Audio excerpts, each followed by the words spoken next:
Pasukan pertahanan Israel mengkonfirmasi kematian satu komandan perangnya di Gaza. Insiden maut itu terjadi akibat pilot F-15 buatan Amerika Serikat salah menembaki sasaran. Peristiwa yang dianggap memalukan tersebut juga mengakibatkan 6 tentara IDF lainnya sekarat. Dikutip dari Tribunnews.com pada Selasa 20 Agustus 2024, F-15 merupakan jet tempur buatan Amerika Serikat yang digunakan Israel dalam agresinya di Gaza. Namun, pilot yang mengendalikan jet F-15 tersebut justru melakukan kesalahan fatal dengan menembaki bangunan yang berisi sekitar 1 peleton tentara Israel. Dilaporkan F-15 yang dioperasikan Angkatan Udara Israel justru menjatuhkan bom ke gudang yang terletak di lingkungan Hamed Barat Khan Yunis.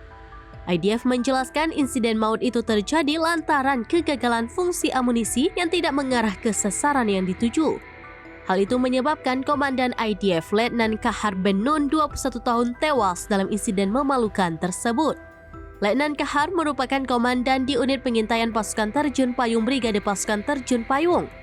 Selain menewaskan seorang komandan, IDF mengkonfirmasi 6 tentara Israel lainnya mengalami luka parah.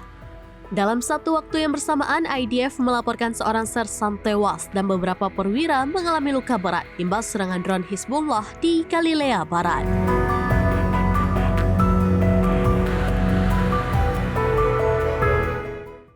Download Tribun X sekarang, menghadirkan lokal menjadi Indonesia.